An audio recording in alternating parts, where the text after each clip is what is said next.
an IPA is, Taplines listener? I'm just kidding, of course you do.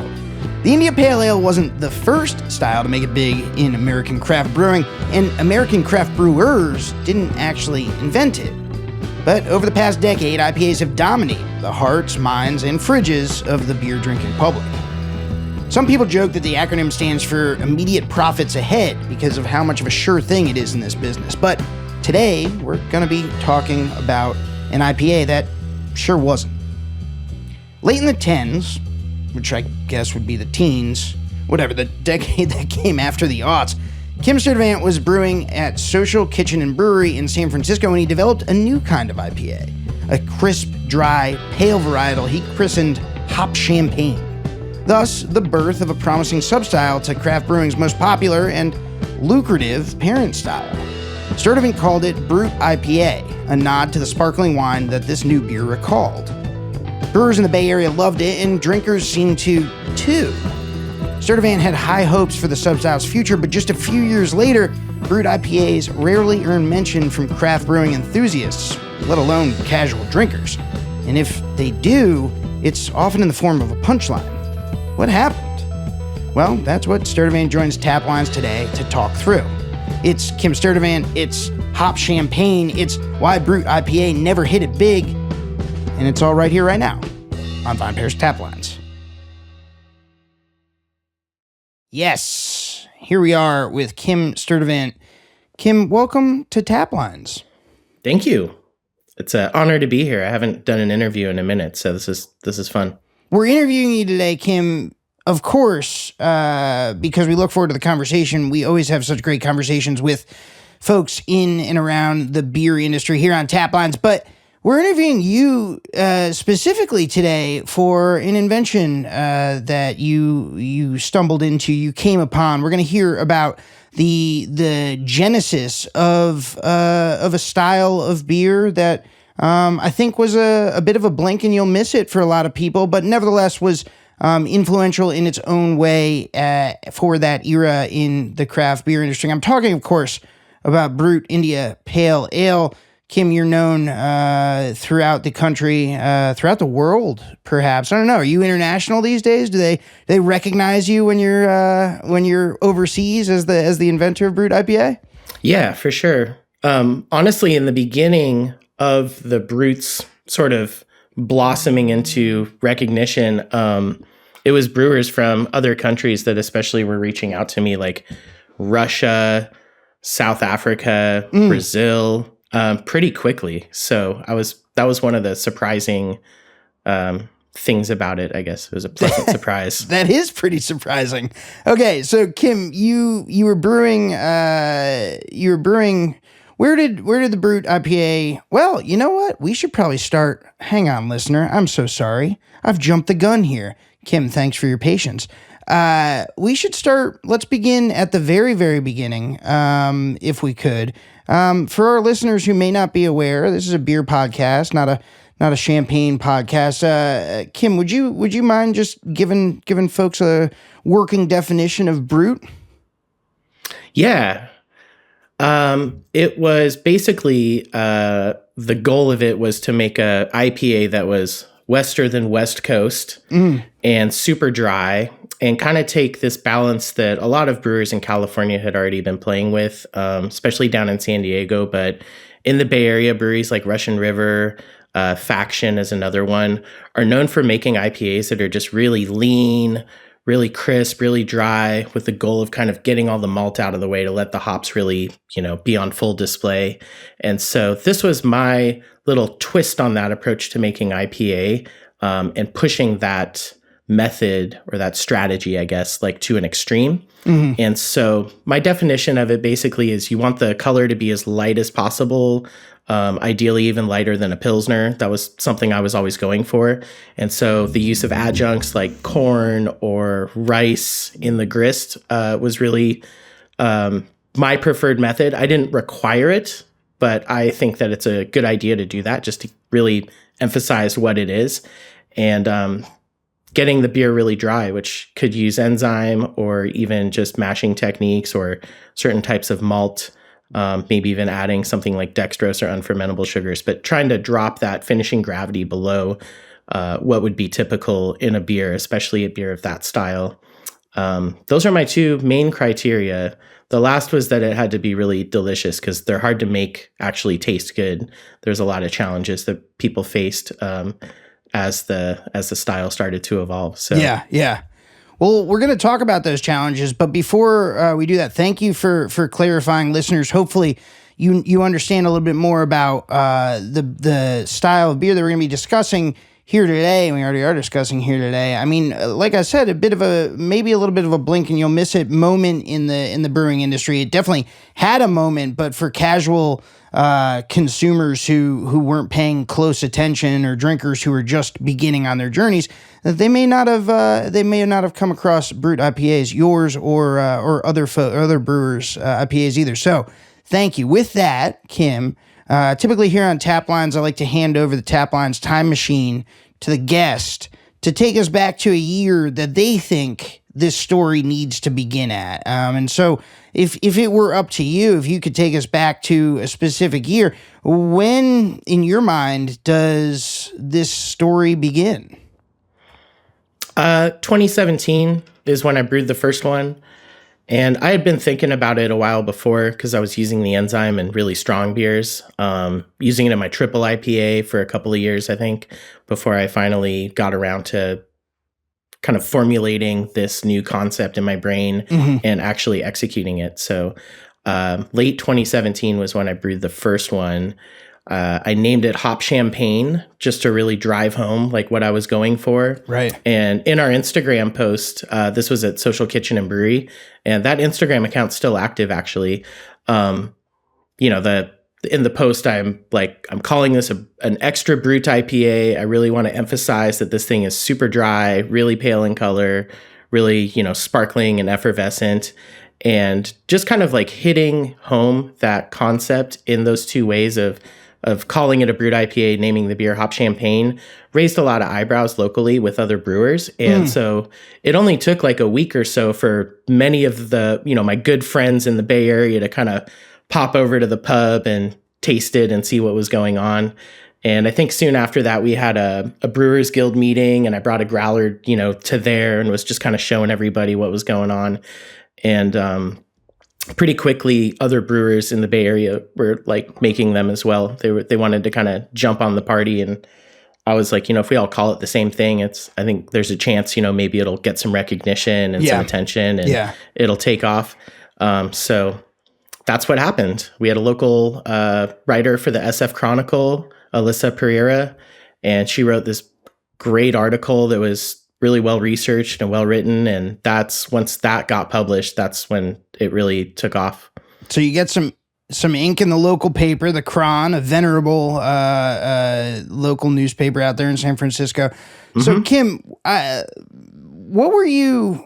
I guess I'm curious to know. I mean, obviously you'd been brewing at that point, for like over a decade, right? When did you start brewing? Yeah, I started brewing in 2006. And yeah, so it's about 11 years or so by the time I got around to making that one.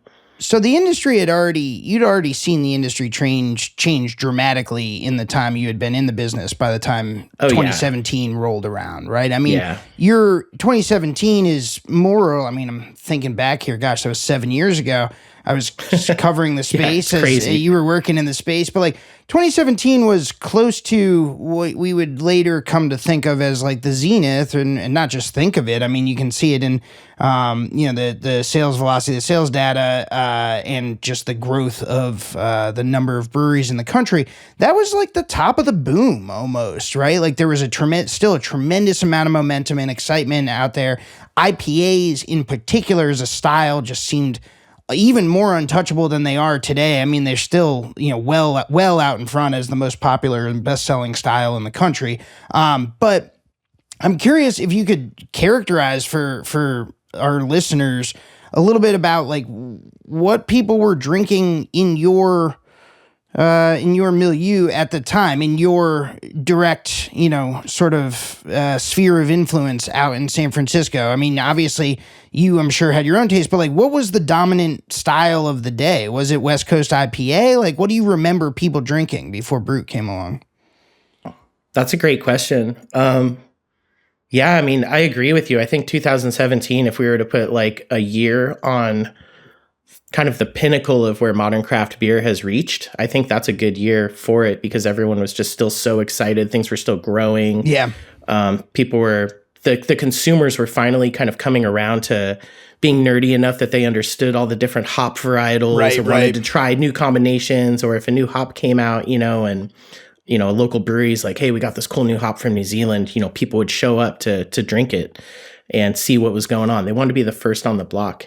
Yep. And locally, in our place, in the Bay Area, lager was like just starting to kind of come up a little bit. And hazy IPA was just really everywhere at that time. And West Coast was starting to die down a bit and get a little covered up by the haze craze. Yep. And dark beer had fallen off a lot. When I started in 2007, it was the classic brew pub, styles of you have something that resembles a lager, but it's made with an ale yeast and, a couple pale ales and one IPA and a stout or something that. It would be like the beer list. So watching it evolve so much and then kind of reaching to that point in 2017, I think people were ready for new stuff. They're ready for anything. I'm not sure if smoothie sours were quite hitting the market yet, the exploding cans. Yeah. I feel like it was before that. I think so too. Yeah. It seems like a little predates it a little bit, right? 2017 or so. And fruited gozas were definitely in style at that point in time. And so most breweries had one of those on tap at all times. Yeah. But yeah, that was kind of the landscape. I would say it was very hazy dominant with IPAs and double IPAs at that time. Do you remember the vibe or, your professional perception or in your cohort, in your circle professionally? Like, I remember covering the space, a lot of chatter over the years, especially around then about, what's a fad versus what's actually going to be like a real style. There was still a lot of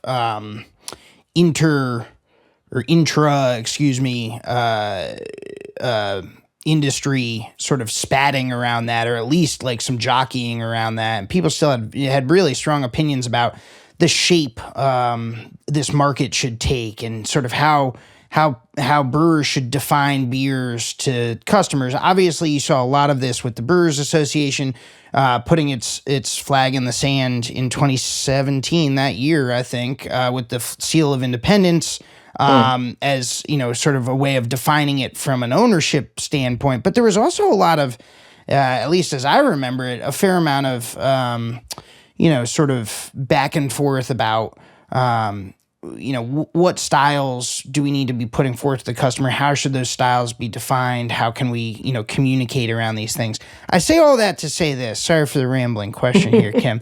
I'm curious if you recall, like, any of that tension around, sort of like things that some people would consider a fad versus something that was going to build a lasting business, or, like, is this good for craft beer, I guess is another way of putting it. Do you remember that conversation? Am I fishing here? Like, does that ring a bell to you at all? Yeah. To some extent, maybe a little bit. I think like the Brewers Association around that time, I think, was pretty concerned with quality overall. Yeah. And there was a lot of beers that were out there that were hazy, not for really the right reasons, or right. And a lot of new breweries were kind of looking around and being like, oh, a hazy IPA, I just make an IPA and I don't filter it. And that's not really what that style should be, or is really the best way to make that style. So there's a lot of folks, I think, still just kind of figuring out, what beer should be and how they should explain it. I think to this day, that conversation of being able to effectively communicate to the customer what they're going to get in their glass, when they order a beer is still really important and still a challenge that a lot of breweries and brewers face, and if they should feel challenged by that, because it is important to communicate to your customers what they're getting in their glass. Yeah. And it's not an easy thing to do, when you kind of think about the swaths of people that drink beer in all the various settings. It's something you really have to think about. And that was probably around the time when we, as brewers and as the industry, started realizing that, you can't just have a light beer on your menu, or, if it says Pilsner, like it should be like a Pilsner. You can't just make a yellow colored lager and call it a Pilsner because people don't know what a Helles is or something, for example. Right. Yeah.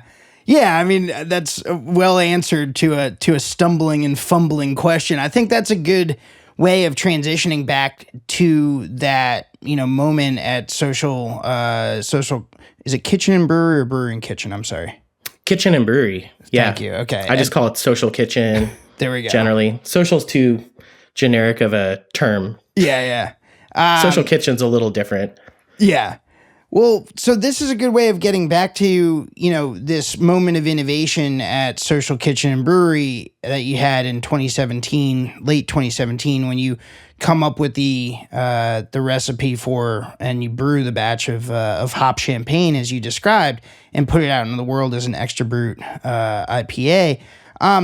This challenge of describing what's in the glass and explaining to customers and drinkers who maybe are interested in craft beer, maybe are not so much, and they're coming in off the street to grab a drink with a friend and use the bathroom, and then they're going to be on their way. They're not diehards, right? How do you remember describing the beer to customers early on? Like, were there things that worked to resonate, with them? Were there things that people were there was kind of flying over people's heads? Like, how do you remember that early education process? I'm trying to think back. I'm not sure if I remember specific interactions. I think overall, as a style, it seems like an easy sell to people, that it's this dry, refreshing, very, non-intense version of an IPA that has all the hop aromatics of it. And so you could kind of think about selling it to people that might not normally go for an IPA, because it's a lot softer on the palate than your typical IPA. And then also kind of like sell it to people that really like hazy IPA, to be like, hey, like, I know you like that, but like, try this thing that's totally different. In hindsight, though, I want to say, if I look back, that's where my brain was at, and like, oh, everybody's going to love this. Of course. It was one of those things where when it straddles a line like that and kind of exists between styles, sometimes nobody wants anything to do with it. Like the hazy people are just like, it's not satisfying. And the people that do want a light beer are like, oh, it's too intense, So I think there was examples of both of those kinds of receptions, where there were people that normally don't like IPA that were really stoked on the concept and the style and on the beers itself at Social Kitchen, that, were like, I normally don't drink IPA, but I love this one. It's got all this great fruity, cool character, but it's not too heavy. It's awesome.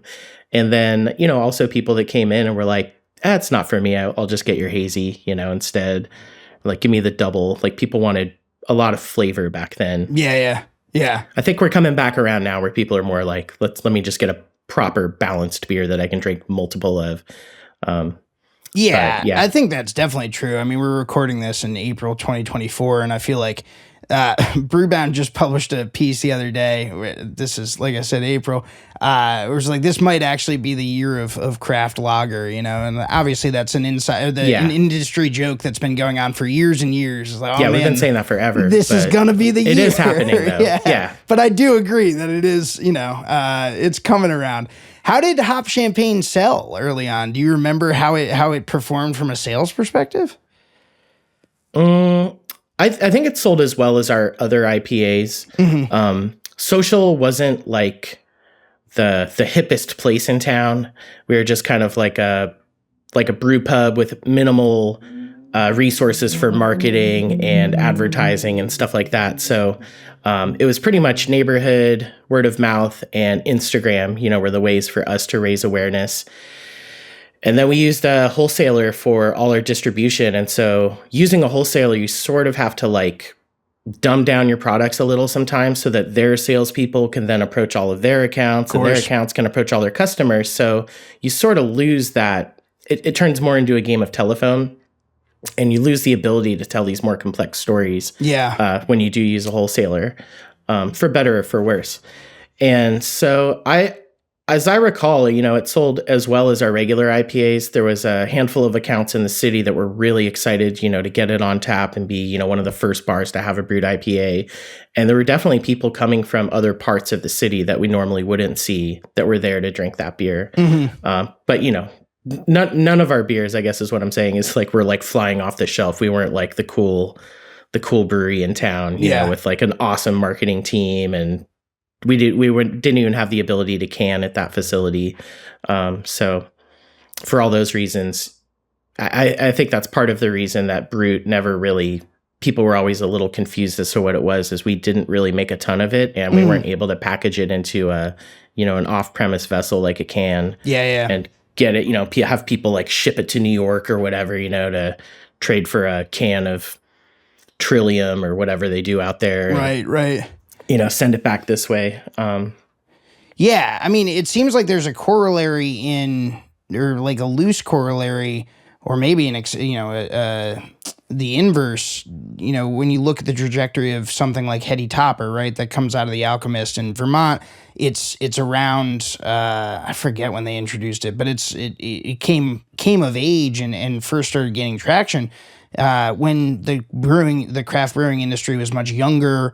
It was a smaller community, and it was packaged so it could move around. And it's like, well, this is a beer that a lot of people point to as, like a forerunner of the haze craze, but it was able to, and it's still around to this day. They just celebrated their 20th anniversary. It was able to kind of put a flag in the sand, or evangelize and go forth for reasons that maybe Hop Champagne wasn't able to. Did you ever package Hop Champagne or never? No. I did do collaborations with breweries that packaged the beer. And one was, have you heard of Hen House Brewing? Sure. Yeah, they're out of Petaluma up north. I guess now they're out of Santa Rosa.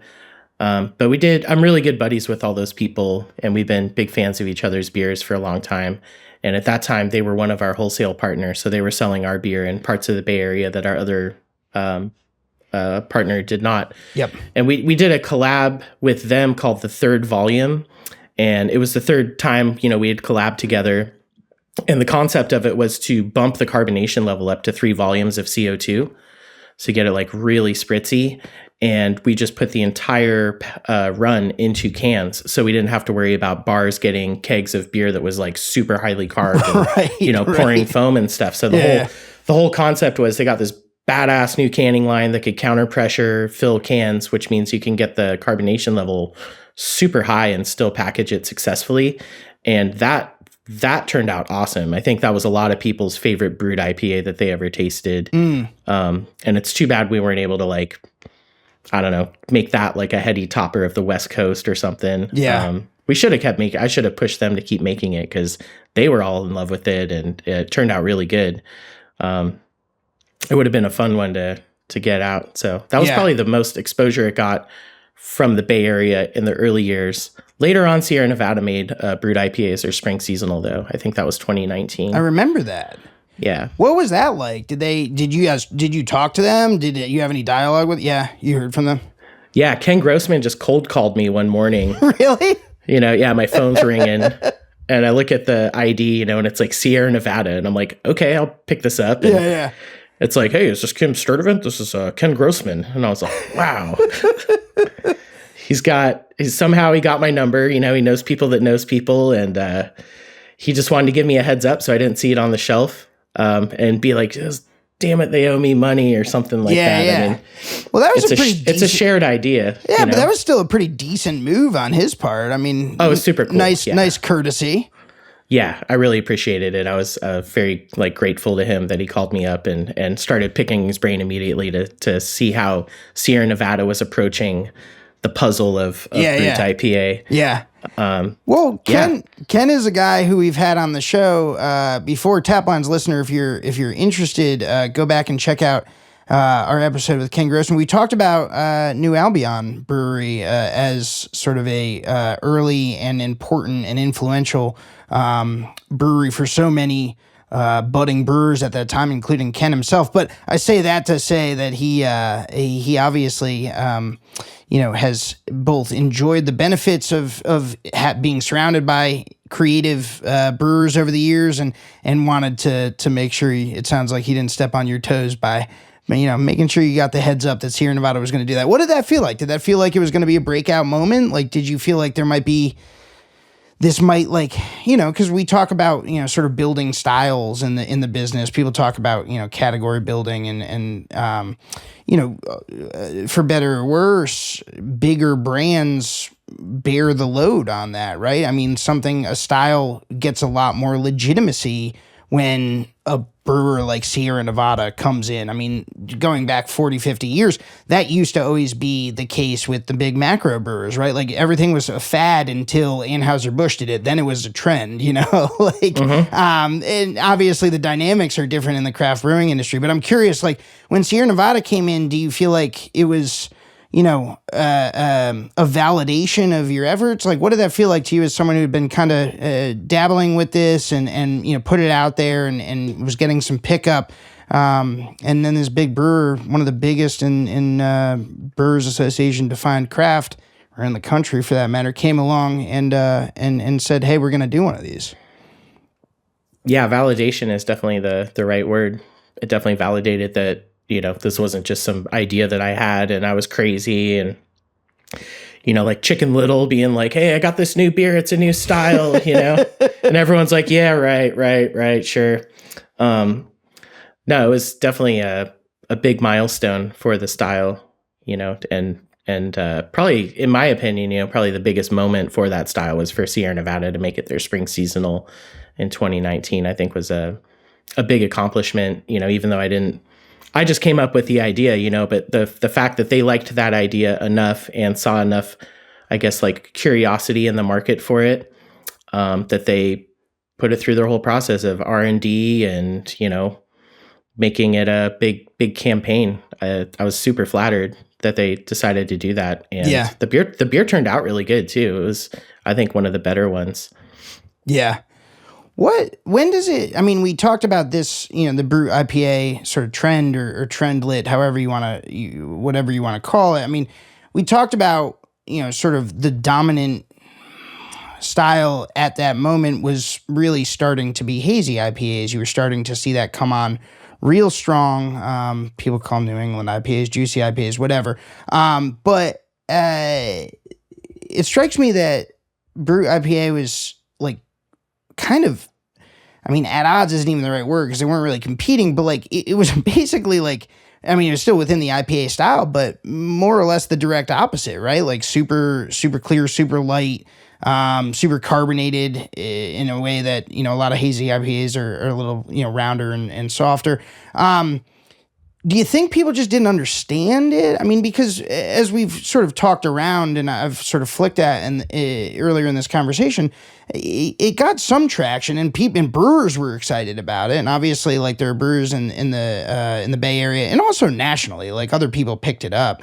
What do you think happened there? I mean, was it the education component of it? Was it that everyone was just skewing much more towards hazy and everyone was blowing out their palates on these massive juice bombs? Like, what do you think was going on at that moment? Yeah, I mean, I think, for one, I mean, as the style sort of didn't succeed, I think a lot of brewers were lamenting, its kind of downfall, and we're like, dang it, like, I really want to keep making this beer, but it's just not selling, as much as the hazies. It was a brewer's beer for sure.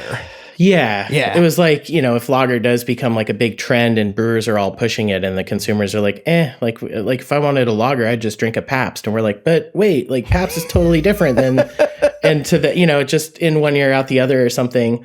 But I think that, at that time, hazy was young enough. I mean, it had been around a couple of years on the West Coast, at least. Yep. That people were still just so excited about it. And I think that it was a big punch to the palate. It was sweet. It was, I mean, I think the sweetness most of all, and a component of that style. in addition to like, all the hop character and stuff, but like Brut should have that too.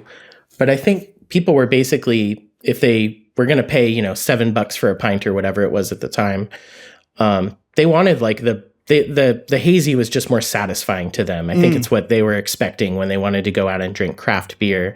And the Brut was something they just weren't in the mood for. If they were going to go all the way to a pub or a brewery, they wanted the big, thick, sweet beer. They didn't want to get the little light, refreshing one. Right. At least for the most part. I think though, the trend now with West Coast IPA and now West Coast Pilsner is starting to steer people towards something they can drink more of. And that might be related to I think they call it like the drink better movement or something like that, or just people wanting less calories, less alcohol overall. So you hear marketers say, drink less but better. That's like how people frame it. Yeah. It's a very better for you or yes, something. Better for you is another one. Yeah. For perceived better for you is what a lot of them will say. Yeah. I mean, the palate is definitely, and this stuff is cyclical, right? Like we saw hard seltzer come on really strong in 2019 or so. Yeah. And one way you can understand that is as a course correction in the American drinking public away from, sort of those thicker, juicier flavors and more towards accessible, comprehensible, very one-dimensional flavor, right? Like but that doesn't last either. Hard seltzer is now, a fraction of itself even from a few years ago. That trend came and went. I think it's White Claw and everyone else, basically, based on the scan data. Even Truly, Boston Beer Company's hard seltzer product or line is having a fair amount of trouble hanging on to drinkers and in defending its position in the market or its value proposition, as they say in the business, right? Yeah. Like, it's like, well, why am I drinking this, man? And like, that was quick. And so it did. It happened really fast. That cycle, I think, happens faster and faster, and maybe something that, next few years, to your point, like this stuff may come back around to a sweet spot for a Brut IPA. Something that you mentioned earlier, just a moment ago, I want to sort of elaborate on or unpack a little bit, if you'll indulge me, Kim, is it's sort of like I said, that Brut IPA is kind of a brewer's beer, right? Like you hear the term like in other disciplines, like a comics comic, right? Like someone who like all comedians love and think their jokes are like technically like excellent but who never like quite breaks out in the way that more mainstream and maybe a little bit less sophisticated comedians, do, right? Like the Jerry Seinfeld versus Larry David. Of course, that's a terrible example because then Larry David had Curb Your Enthusiasm. But besides that, but he's still a comedian's comedian. Yeah, you know what I'm talking about, right? And like, I do think that Brut IPA sort of fits that mold of a brewer's beer. And I would love to talk a little bit about, I feel like the craft brewing industry, maybe not so much lately, now that everyone is kind of just struggling to keep their heads above water at this sort of plateau in the market. But for that decade, 2010 to 2019, 2020 or so, craft beer is really booming. And there was this tension that I feel like was often lurking and sometimes came out into the open between like what brewers were excited about making and drinking and what drinkers wanted from brewers or thought they wanted from brewers. And the gap between the two sometimes was pretty narrow, and you could close it with education and you could close it with narrative, about the process or about the provenance of the ingredients, right? Like there's ways to kind of like close the gap in some instances or with some styles, but like you're never going to get someone who wants to drink a Bud Light to want to drink a Heady Topper, right? Like there's just going to be like gaps that you can't close. I'm curious, like to me, it seems like Brut IPA maybe kind of was a victim a little bit of that tension where brewers were excited about it, had a lot of excitement around it, technically really interesting. It is an innovation. It pushes the style forward.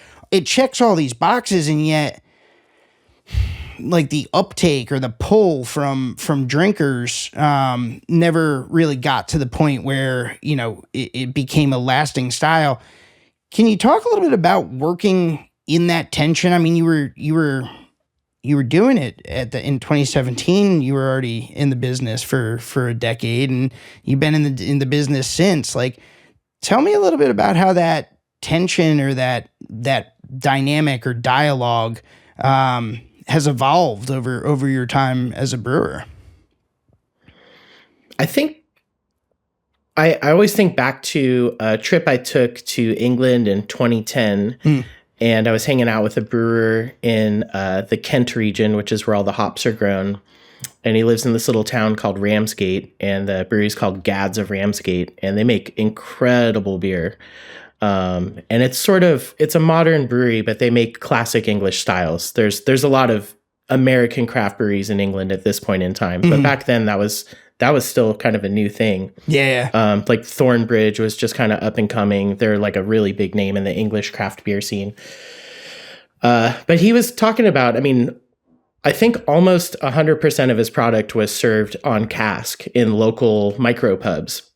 There's actually a great episode on the Craft Beer Channel's YouTube about micropubs that interviews my friend Eddie. But it was kind of this new revolution where traditionally all the pubs were owned by these regional breweries. And so you kind of got the same beer no matter where you went and if you wanted cask beer. And so he was making a product for these little independent small pubs and serving traditional cask beer. And the only way that your beer is going to succeed is if people are drinking it like quickly, because the longer it sits there, the worse it's going to taste. Right. So you always want to be like the best selling cask, you know, on tap at all these little bars. And so as a brewer, you really have to have this conversation where you're receiving the feedback from the customers and kind of seeing what they want. And it's this conversation, you know, without really speaking. It's like you make the beer, you see what their reaction is to it. If the pub is like, everybody loved this one, you know, make more of that, then like you go and you make more of that. Because if you want to make the best beer that you can possibly make, one of the criteria is that people need to drink it. And I think that's really true for almost every style, you know, tastes better fresh. And we want to be, an IPA is the most popular style in the US. And so in order for your IPA program to succeed, you really have to like have this conversation with the customers and make IPAs that they want to drink, you know, and really pay attention to like what your account's bartenders are saying or what your own bartenders are saying or how the cans are selling or any of that stuff. Yeah. So, you know, Brut was probably one of those periods in time where I was relearning that lesson, I guess, or really challenged with that concept of coming up with something that needed to have a conversation about for somebody to actually drink it and understand it and enjoy it, and then see if they actually enjoyed it and kind of keep tweaking it. And, you know, one of the obstacles is that it's a really difficult style to make. It's a really technical style to make. You want the ABV to be right in this little sweet spot of, in my opinion, between 6 and 6.5%. You want the color to be really light just to really push the idea of it. You want the hops to pop. You want the beer to stay imbalanced. You don't want any weird flavors going on. And all of those things were, you know, technical challenges that a lot of breweries just never really figured out and weren't able to make like great examples of it. So it's possible that, let's say, if somebody came up with the idea right now and, you know, the world was ready for something new, you know, the way they were in 2017, brewers now, I think, are much better at making more technical beers, especially on the hoppy side. And I say that because a lot of brewers are making lagers now. And I think just the conversation of the best way to introduce hops into your beer with new products like, you know, Cryo and Hop Keef, you know, from New Zealand, and Incognito is like a thick flowable extract you can use on the hot side. There's all these really cool tools that we didn't have back then. Plus just more know-how on top of all that. I mean, 6 more years of know-how. Yeah. Yep. So a lot of brewers, I think, that were kind of like fresh, you know, on the scene at that time. and excited about making new styles, that were pushing craft beer and trying to really be creative with it. They were young at that time, and now they're more mature and able to make a more technical beer. So, I think West Coast Pilsner is a great example of that. 10 years ago, if somebody made an IPL, it probably wasn't going to be very good. And a West Coast Pilsner, to me, one of the things that works about it is that people realize that when you make a lager really strong, you really taste the alcohol, and it kind of starts coming across as like a Bock, like a strong German beer that you just put a bunch of hops on top, and there's something about it that just doesn't work. Whereas like West Coast Pilsner, the cap for the ABV is like 6%. And I think that's a really good place to where it's strong enough to start to balance out the hops, but it's not strong enough that the beer kind of starts tasting weird. Like strong lager is kind of a strange flavor, that you really need to, when you're making a high ABV lager, you really need to design the beer around this concept of this lager having this high ABV and what that flavor is and the way it carries across your palate, which is not an easy thing to do. So I think West Coast Pilsner is a great example of people learning all of these lessons over the years and being like, okay, what's a new vessel that we can throw cool hop varieties at and give people like a new expression of, all these modern hops that we want to showcase. It's a big thing in the Bay Area right now and on the West Coast as a whole, and people are starting to make some really good ones. Yeah. Talk about learning lessons. I mean, if you had the opportunity to, and you're the guy, so it falls to you to define the legacy of, or at least opine on the legacy of Brut IPA.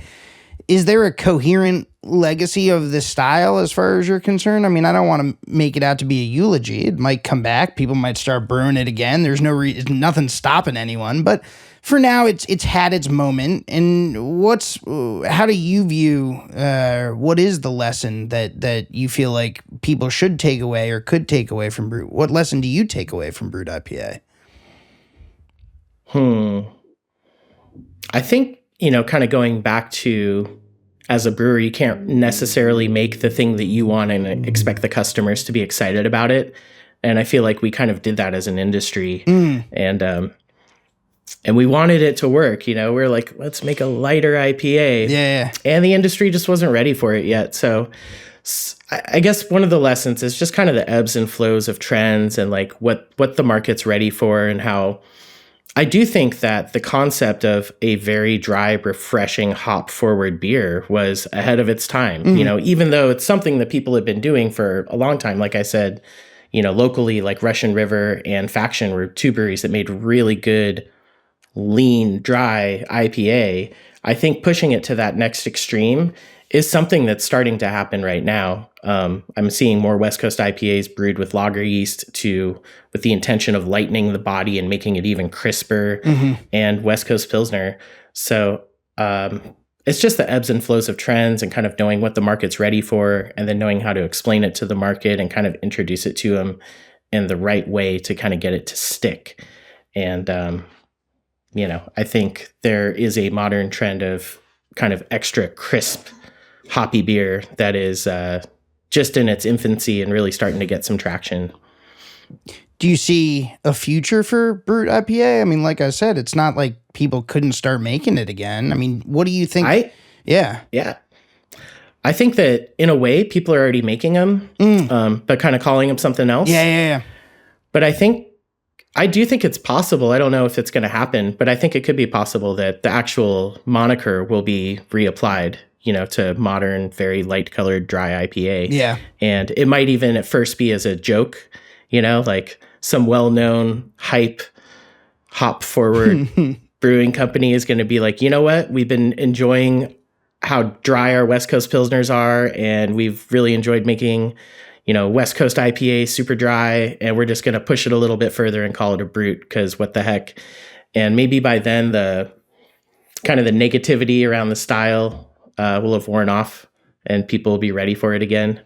Do you feel like there was negativity? Like there was a lot of like joking about it. Do you feel like people came out like hard against it? Oh yeah. Yeah. Like consumers, the loud people on social media. Yeah. If Don't Drink Beers, posted a little thing, a little stab at Brut, there'd be a bunch of comments that are like, what a dumb style. Yeah. Stuff like that. So yeah, there's definitely a lot of hate for it. We never read the comments here at Taplines, except when you leave them for us, Taplines listener. If you go to our podcast page and you leave us a comment and you leave us a rating, we read those. But for the most part, our policy, Kim, is not to bother with the comments. Yeah, I hear you on that. Like there was kind of a peanut gallery, a much more like vibrant one and chippier one, I feel like, before Twitter kind of fell apart. But at that time, like, people still talked a lot about, beer Twitter as a driving force, and social media more generally as a driving force. I mean, and also sometimes for good. I mean, we talked to Natalie Chilurzo about Russian Rivers, like early days, selling Pliny the Younger, and having a line there because Beer Advocate posted about it, and they were like, "What the hell is Beer Advocate, man?"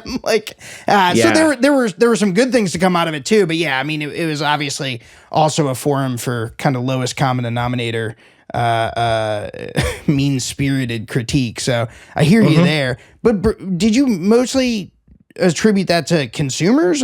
My understanding of Brut was that brewers mostly really were into it. I thought it was cool. Yeah. That sounds about right. Yeah. Yeah, I think the brewers were excited to make them, if they could make a good one. Yeah. I think some brewers got really discouraged because it was hard, yeah. didn't really do their due diligence. Yeah, and they made one, and they're like, when it tasted bad, they blamed the style rather than their own, methods. Right. It is what it is. Yeah. In the beginning, my process was to add enzyme to fermentation, and I quickly realized that was a bad way to do it, and it created a lot of issues with off flavors like diacetyl and acetaldehyde, because this fermentation was kind of constantly going on, and as soon as it could clean up diacetyl, like the yeast could remetabolize it, it would create more.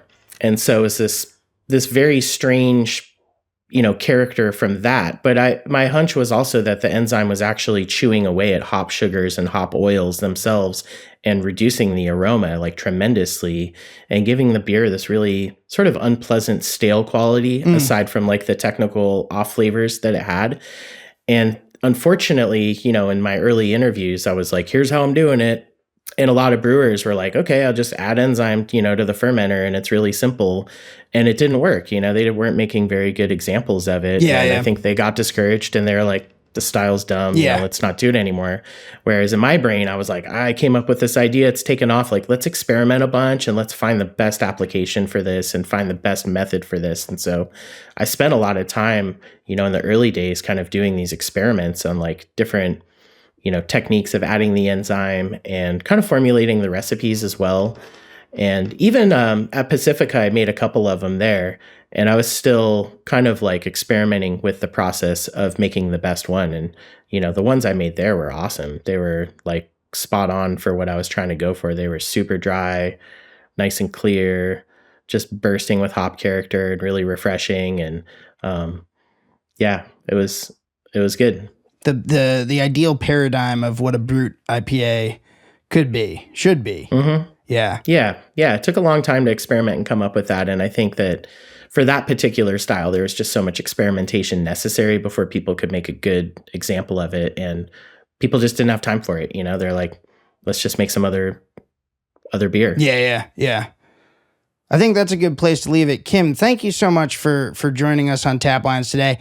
Brut IPA, a moment in time that I feel like a lot of people either will remember fondly as like, oh man, we were doing that, or maybe if they've never heard about it and they learned about it for the first time today. But either way, we appreciate you coming on the pod.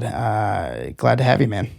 Sweet. Yeah. If people want to learn more about the experiments I was doing, I built a little website called kimsbrutipa.org, so they can go there and kind of learn more about the history of it and different methods and techniques that I found work out pretty well. So if anybody's interested in making a good one, that way I got some resources for you. That way they don't have to just dump enzyme in there and be frustrated about why this style doesn't taste good, man. Yeah. Nope. We've updated the protocol. Yeah. So we'll make a tasty one. I like it.